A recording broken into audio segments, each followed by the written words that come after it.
Halo, assalamualaikum. Welcome back di channel Keluarga Rahmawan dan di fanpage Bright Kids Study Club. Kita mau melanjutkan membahas buku Bu Pena jilid 6D, teman-teman ya. Masih di tema 8. Kali ini saya mau bahas latihan soal subtema 3 yang ada di halaman 81 ya. Oke, langsung aja. Kita mulai dari muatan IPA nomor 1. Penanggalan berikut yang bukan tahun kabisat adalah, nah dari pilihan ini yang bukan tahun kabisat adalah B ya, 27 Agustus 1998. Jadi tahun kabisat itu tahun yang habis dibagi 4 ya, 1998 tidak habis dibagi 4. Jadi jawabnya B. Nomor 2, jika dalam satu tahun kalender Masehi terdiri atas 365 hari, satu tahun kalender Hijriyah terdiri atas, nah kalau kalender Hijriyah itu terdiri atas 354 hari nih teman-teman ya. Lalu nomor 3, pada saat terjadi gerhana matahari maupun gerhana bulan, wilayah bumi yang terkena bayang-bayang matahari atau bulan paling gelap dinamakan, nomor 3 jawabnya umbra ya, yang paling gelap umbra, yang agak terang itu namanya penumbra ya. Lalu nomor 4, buatlah skema terjadinya peristiwa gerhana bulan dan gerhana matahari. Oke, kita lihat ya teman-teman. Nah, untuk gerhana bulan ini skemanya seperti ini. Ini adalah matahari, ini bumi dan bulan di sini ya. Ini ada daerah umbra, di sini daerah penumbra. Sedangkan untuk gerhana matahari skemanya seperti ini. Ini matahari, di sini bulan dan di sini bumi ya. Ini ada daerah umbranya yang lebih gelap nih umbra, dan di luarnya ini adalah penumbra ya. Oke. Kita lanjut ke muatan bahasa Indonesia. Bacalah teks berikut untuk menjawab soal nomor 1 sampai 5. Gerhana matahari sebagian atau parsial adalah gerhana matahari yang terjadi ketika sebagian sinar matahari tertutup oleh sebagian permukaan bulan saat mencapai puncak gerhananya. Ketika terjadi gerhana matahari sebagian, ada sebagian matahari yang tertutup bulan dan ada bagian yang tidak tertutupi. Ketika terjadi gerhana matahari sebagian, masih ada bagian matahari yang terlihat terang. Gerhana matahari sebagian merupakan fase awal sebelum terjadi gerhana matahari total dan biasanya waktunya akan lebih lama daripada gerhana matahari total. Bentuk gerhana matahari sebagian ini menyerupai bentuk sabit yang besar ya. Lalu pertanyaannya nomor 1, kalimat yang mengandung gagasan utama dalam teks di atas terdapat pada nomor ya. Jadi kalimat yang mengandung gagasan utama itu terdapat pada nomor 1 teman-teman ya. Gerhana matahari sebagian atau parsial adalah gerhana matahari yang terjadi ketika sebagian sinar matahari tertutup oleh sebagian permukaan bulan saat mencapai puncak gerhananya.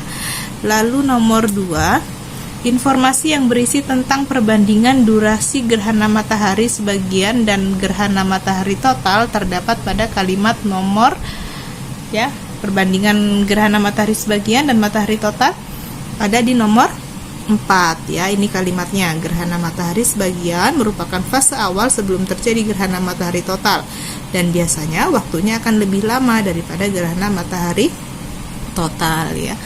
Lalu nomor 3, informasi pada kalimat nomor 5 adalah, nah informasi pada kalimat nomor 5 itu adalah bentuk gerhana matahari sebagian menyerupai bentuk sabit yang besar ya.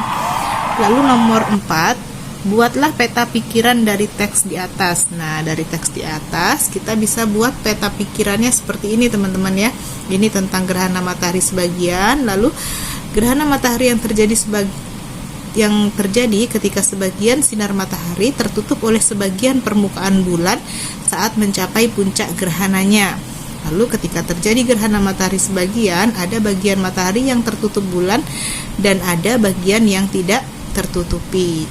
Lalu gerhana matahari sebagian merupakan fase awal sebelum terjadi gerhana matahari total dan biasanya waktunya lebih lama daripada gerhana matahari total. Dan bentuk gerhana matahari sebagian ini menyerupai bentuk sabit yang besar. Ini peta pikirannya ya. Lalu nomor 5, jika kamu ingin menyajikan teks tersebut dalam bentuk media visual, tulislah 3 hal yang perlu disajikan dalam media visual. Nah, yang perlu disajikan dalam media visual ini adalah grafik, diagram, dan tabel ya. Oke, kita lanjut ke muatan PPKN ya, nomor 1. Bagaimana upaya mencegah kerusakan lingkungan? Tuliskan 3 upaya tersebut. Baik, kita lihat ya. Ada banyak upaya yang dapat kita lakukan untuk mencegah terus terjadinya kerusakan lingkungan. Contohnya dengan menanam hutan kembali atau reboisasi, melakukan penghijauan, mengurangi penggunaan plastik, tidak membuang sampah di sungai dan laut, mengurangi penggunaan kendaraan bermotor, dan tidak membakar sampah ya. Tadi diminta hanya 3, tapi di sini disebutkan lebih dari 3. Teman-teman bisa pilih ya, 3 aja boleh. Oke, kita lanjut ke nomor 2. Tugas seorang ketua dalam sebuah kelompok adalah, nah, ketua kelompok berkewajiban untuk memastikan semua anggota kelompok menyelesaikan tugasnya tepat waktu. Oke, kita lanjut ke halaman 82, teman-teman ya.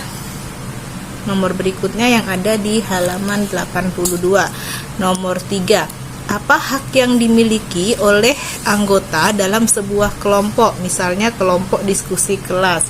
Jadi hak yang dimiliki anggota kelompok pada saat diskusi adalah menyampaikan pendapat pada saat diskusi ya. Lalu nomor 4. Mengapa kita harus menjaga kelestarian lingkungan? Nah, jawabnya karena lingkungan yang kotor dan kurang terawat akan mengurangi keindahan dan dapat menimbulkan penyakit. Jika setiap warga negara dapat menjaga kelestarian lingkungan, kita akan dapat menikmati lingkungan yang bersih ya. Oke, udah selesai untuk muatan PPKN. Kita lanjut ke muatan SBDP ya, teman-teman. Perhatikan poster berikut untuk menjawab soal nomor 1 sampai 3 ya. Di sini ada poster mengenal gerhana matahari. Lalu pertanyaannya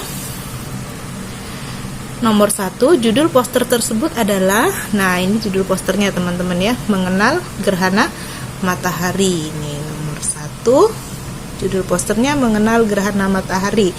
Lalu nomor 2, poster tersebut berisi informasi berupa, nah di sini ada, kita lihat, kejadian langka ini menarik perhatian banyak orang, namun apa sebenarnya gerhana matahari itu? Nah, peristiwa ketika piringan bulan menutupi sebagian atau seluruh piring matahari terjadi pada fase bulan baru ketika bulan berada di antara bumi dan matahari. Jadi, poster tersebut berisi informasi berupa peristiwa gerhana matahari ya. Lalu nomor 3, menurutmu hal apa yang menarik dari poster tersebut? Nah, dari sebuah poster itu yang menarik adalah gambarnya ya. Berarti dari poster tadi yang menarik adalah gambar peristiwa gerhana matahari. Lanjut nomor 4, tulislah perbedaan poster dan brosur ya. Jadi poster adalah reklame berupa selembar kertas dengan ukuran besar yang berisi informasi disertai gambar yang menarik. Sedangkan brosur adalah reklame berupa lembar kertas yang biasa dibagikan kepada masyarakat umum ya. Lalu nomor 5, apa ciri-ciri brosur yang baik? Jelaskan. Nah, ciri-ciri brosur itu yang pertama, ukuran brosur lebih kecil daripada poster. Lalu brosur berisi informasi yang hampir sama seperti poster ya. Oke, sekarang yang terakhir nih, muatan IPS ya. Nomor 1, 3 jenis pekerjaan bagi penduduk yang tinggal di daerah pantai, yaitu di daerah pantai, nelayan, jasa wisata, dan penjaga pantai ya. Bisa juga teman-teman menambahkan petani garam, petani rumput laut, bisa ya. Nomor 2, Indonesia merupakan penghasil kopi terbesar ke titik-titik di dunia. Nah, Indonesia ini terbesar ke 3 nih teman-teman ya, jawabannya terbesar ke 3. Oke. Nomor 3, jenis kopi terbanyak yang dihasilkan di Indonesia adalah, nah yang paling banyak itu adalah kopi Robusta nih. Lanjut nomor 4, apa pengaruh kondisi geografis terhadap kegiatan pariwisata masyarakat Indonesia? Jelaskan. Nah, nomor 4 ini dimanfaatkan untuk meningkatkan ekonomi masyarakat dan menambah devisa negara serta mendatangkan turis asing ya. Lalu yang terakhir nomor 5, tulislah 3 contoh tempat pariwisata di Indonesia beserta kondisi geografis di sekitarnya. Oke, contoh untuk laut contohnya Raja Ampat ya, untuk pantai contohnya Tanah Lot, Pantai Kuta, dan untuk pegunungan contohnya Gunung Pangandaran ya, ini Pangandaran teman-teman ya, kurang huruf N di terakhirnya, Gunung Pangandaran dan Gunung Bromo. Oke, udah selesai ya teman-teman pembahasan kita. Latihan soal subtema 3, tema 8 ya, halaman 81 sampai 82. Semoga bisa membantu teman-teman mengerjakan PR ataupun tugas sekolah ataupun belajar secara mandiri di rumah. Jangan lupa untuk like, comment, subscribe, dan juga share ke teman-teman yang lain ya. Mohon maaf jika ada kekurangan. Thank you for watching. Sampai jumpa di video berikutnya. Bye-bye.